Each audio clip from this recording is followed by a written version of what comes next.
vou falar hoje sobre o livro Memórias de Adriano, da escritora Marguerite Yourcenar.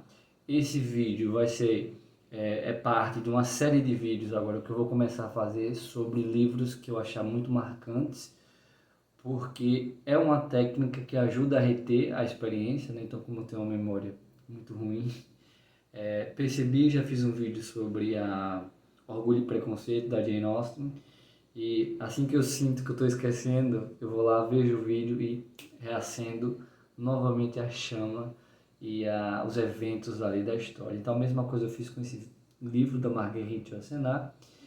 E é interessante porque é uma forma de estimular você a pesquisar mais sobre o autor da obra, sobre o momento histórico em que foi escrito aquele livro ali. Então foi mais ou menos o que eu fiz.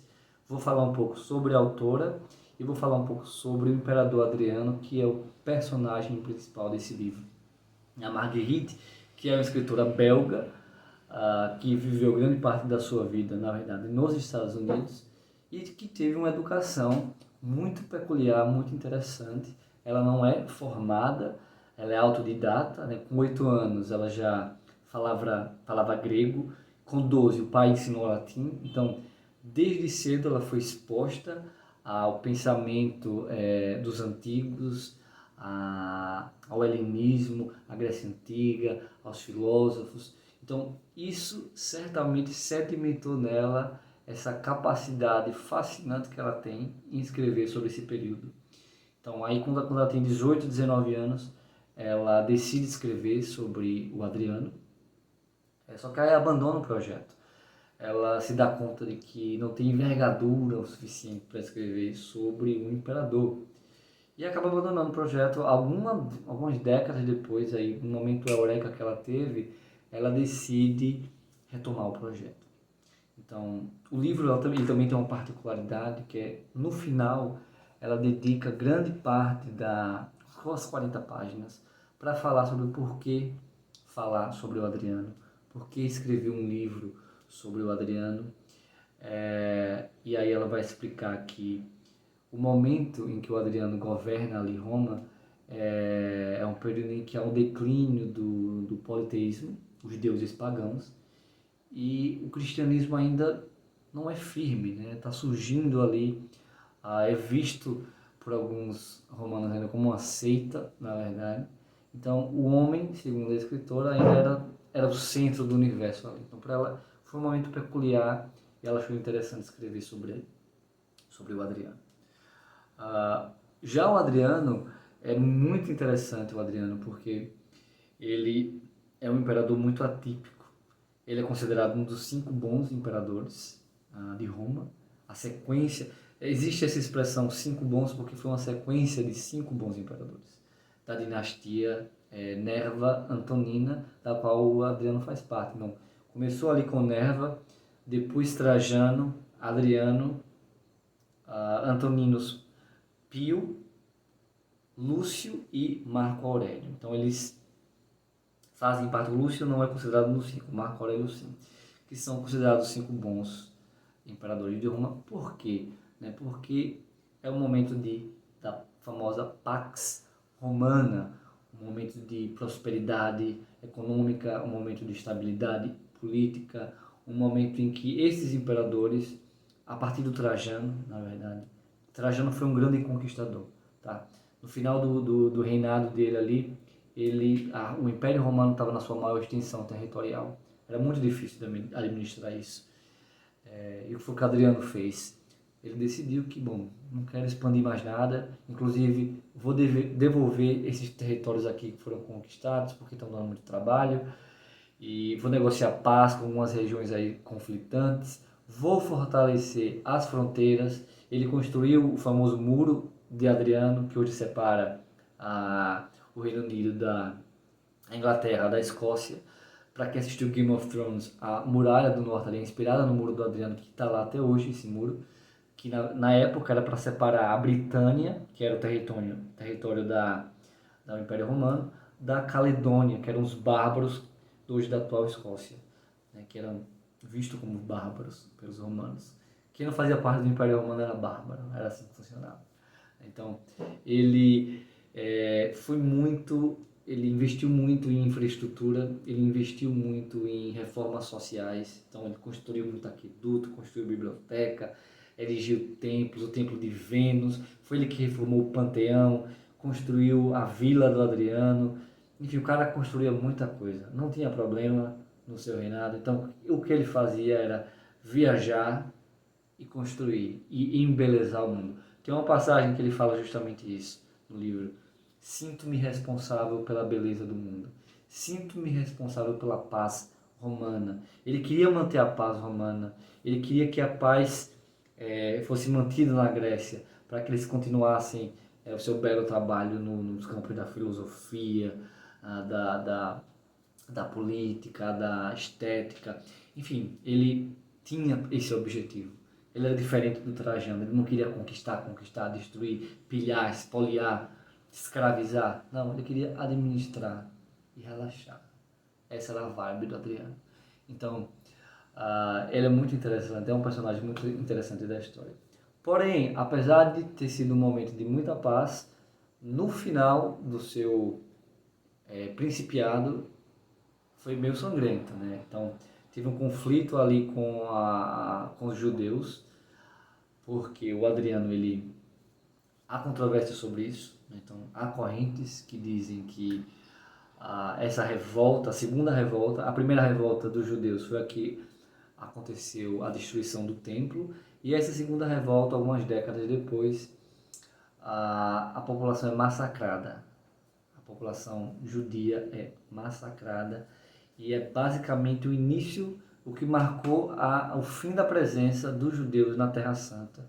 Foi justamente esse momento aí, inclusive Adriano transformou aquela região. Quem criou o nome Palestina foi ele. Então a controvérsia que há, na verdade, é de quem foi que iniciou isso aí. Foi o Adriano que começou a querer construir templos pagãos na Terra Santa e a revolta se deu em virtude disso, ou aconteceu a revolta e ele construiu os templos depois para penalizar, para punir a população judia. Há controvérsias, né? Então, apesar de ter sido um momento de paz durante quase todo o seu reinado, no final foi muito sangrento, cerca de 580 mil judeus foram mortos, vilas inteiras foram queimadas, muita gente morreu, enfim, um negócio terrível. Mas era isso, o Império Romano era isso, era conquistar, escravizar, espoliar. Não dá para fazer um olhar anacrônico de achar que é só genocídio. A história da civilização ela é marcada por situações como essa, de genocídios e escravidão, enfim. Não dá para olhar com olhar de não ver valor em nada, porque esse tipo de coisa acontecia. Então, a escritora vai usar esse momento como um momento de arrependimento do Adriano. Ele vê aquilo como um fracasso no livro, a forma que eu acho que a escritora usa para tentar edulcorizar a situação, amenizar a situação, é colocar um arrependimento ali na mente do Adriano. Não sei se de fato foi isso que aconteceu, mas é o que ela faz, a escolha dela. Então, partindo para o livro ela é muito bem escrito. A escritora ela tem essa capacidade de recriar aquilo ali. Em nenhum momento que você está lendo parece que a gente tem uma escritora moderna que criou tudo aquilo. É um livro de ficção, na verdade. É um livro de ficção porque ela pesquisou muito e criou aquilo ali. Então, não parece que é uma escritora moderna. Por quê? A forma como ela descreve absolutamente tudo. Do vocabulário à observação das coisas do cotidiano, a descrição de paisagens, de cidades, de províncias, as tramas palacianas, as relações ali políticas de ascensão do poder, da manutenção do poder, a questão das batalhas, a questão dos territórios, dos conflitos, é tudo tão bem feito que não parece, gente, não parece que é uma escritora moderna. E para além disso tudo, o livro é muito subjetivo, no sentido de que ele é introspectivo, é um livro de reflexões.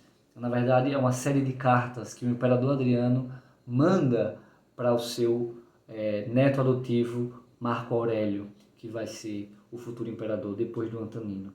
Então, para quem conhece a filosofia estoica, evidentemente conhece o Marco Aurélio, porque ele é o famoso imperador filósofo do estoicismo. Ele escreveu o livro Meditações, que é inclusive muito bom. Então, o livro ele vai ser escrito em forma de cartas para esse Marco Aurélio que tem 17 anos. Vai contar toda a história do Adriano. Ele está no leito de morte. Então, quando você está no leito de morte ali, no caso do Adriano, ele tinha perdido o amor da vida dele, acabou de passar por um processo dessa rebelião dos judeus. Então o livro tem um pesar muito grande. Ele se apega à memória de uma forma muito pungente e a escritora é muito talentosa nesse sentido. Ele vai recordar dos bons momentos, vai recordar sobre a sua obra, sobre o que ele se arrepende, sobre o que ele se orgulha, mas principalmente sobre a relação que ele teve com o Antino. Antino é um jovem que ele conhece em uma das suas viagens ali pela Bitínia, que é a região, acho que nordeste da atual Turquia, e ele se apaixona por esse rapaz, traz ele para o império dele para trabalhar como um pajem, só que fica 3 anos, ele vai para fora de Roma, fica 3 anos fora e volta depois, aí conhece melhor esse rapaz, se apaixona por ele e eles vivem 4 ou 5 anos juntos viajando pelo Império Romano. Então, o livro ele também tem esse momento muito bonito de descrever os momentos de felicidade de Adriano.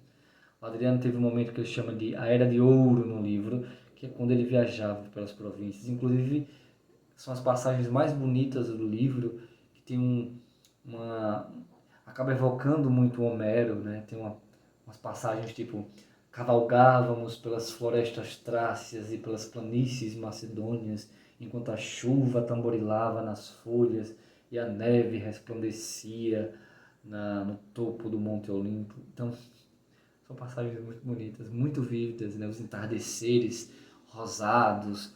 A escritora é muito talentosa em descrever esses momentos. Só que aí, esse rapaz, esse Antino, que é na verdade o grande amor da vida dele, o Adriano ele é casado com a Víbia Sabina, só que é um casamento que foi arranjado ali pela Plotina, que era amiga dele e esposa do imperador Trajano, que o antecedeu. Só que era uma relação que não tinha amor, era uma relação puramente burocrática para sedimentar laços ali daquela dinastia. Mas aí conhece esse jovem Antino e ele se apaixona, realmente é uma relação muito bonita. Prova disso é que quando esse rapaz morre de forma misteriosa ali no leito do rio Nilo, afogado, em circunstâncias misteriosas, o Adriano fica arrasado, é um luto que ele vai carregar para o resto da vida. Tem uma passagem também muito bonita que ele fala que ainda existe dentro do meu peito o homem que chora no peito de um rapaz morto. Algo assim, sabe? Muito bonito, muito poético. E ele leva isso para o resto da vida, esse pesar, essa necessidade da presença do Antino na vida dele depois que ele morre. Então, ele manda construir a cidade com o nome de Antino, Antinoé, o nome da cidade. Ele deifica o Antino, então transforma o Antino em Deus. Surge um culto ali naquela região do Egito, no Nilo, porque a cidade ele constrói onde o menino se afogou, e surge um culto, ele manda construir templos, esculturas, moedas. Então ele não só se rodeia do Antino, ele espalha Antino pelo Império Romano. Existe hoje mais imagens desse jovem Bitínio do que reis e rainhas, do que imperadores pelo Império Romano, o que é fascinante, porque é na verdade uma história de amor. Você não tem figuras e esculturas de amantes de outros imperadores, mas no caso de Antino isso é único. Até uma cidade foi construída, cara. Uma cidade que foi, no seu apogeu, se equiparava a Alexandria. Então, é muito interessante, é uma história muito bonita. E a partir daí, o livro vai desenvolver um pesar muito grande. O Adriano vai enxergar as coisas de uma forma diferente. Aí também é o processo de adoecimento do Adriano. Ele teve uma morte muito prolongada, uma doença muito prolongada em que ele tinha muitas dores, então ele se apegava muito às suas lembranças. Então, muito bonito isso. O livro acaba sendo uma série de reflexões sobre diversos temas. Reflexões sobre o luto, reflexões sobre a iminência da morte, reflexões sobre o amor, reflexões sobre a beleza. Ele se sentia responsável pela beleza do mundo. Ele dizia isso. Ele queria manter a paz para que a beleza ali helênica pudesse ser transmitida por todo o império. Então, reflexões sobre a beleza não faltam. Reflexões sobre a amizade. Ele fala sobre a amizade que ele tinha por Plotina. Ele fala sobre o sono, ele fala sobre a guerra, ele fala sobre tanta coisa. Não tem como você não achar que aquilo ali é o Adriano falando. Então, bem feito. Que é. Então, esse é um livro assim marcante, extremamente bem escrito e que eu recomendo fortemente a todos. É um livro bastante humano, né? Ela traz uma humanização do Adriano, o que é muito interessante no momento histórico em que aquele livro ali foi escrito. Fica aqui minha recomendação e fica aqui também uma dica para quem quer ter uma melhor experiência com esse livro.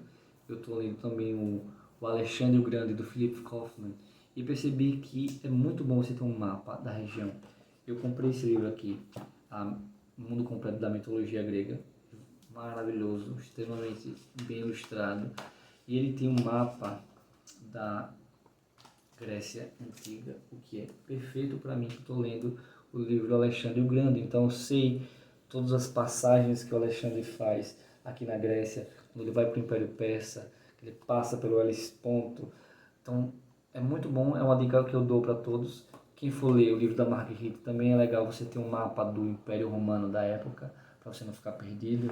Onde é a Trácia, onde é a Capadócia, onde é a Itálica. É bom saber onde fica Atenas, onde fica a Beócia. Então essa é uma dica que eu dou para ter uma melhor experiência com esse livro. É isso, espero que tenha sido de alguma forma uma boa contribuição. E eu vou deixar aqui o final para ler uma passagem que é muito bonita desse livro. Aqui é um caderno de notas com as melhores passagens do livro. E tem uma que ele fala sobre a biblioteca e uma que ele fala sobre livros. Ó. A palavra escrita ensinou-me a apreciar a voz humana, tanto quanto a grande imobilidade das estátuas me levou a valorizar os gestos.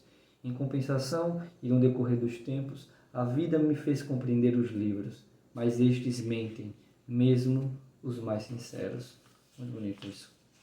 Então, eu queria falar sobre a biblioteca, que a biblioteca é construir celeiros para o inverno do espírito. Ele foi criado, o Adriano, ele foi criado entre os livros, teve uma infância complicada, porque não teve muito amor, não teve muita presença paterna e materna, então ele se apegou muito aos livros, e esse respeito pelas bibliotecas, pela literatura, pela filosofia, fica muito latente aqui no livro. Então, é isso, espero que vocês tenham gostado.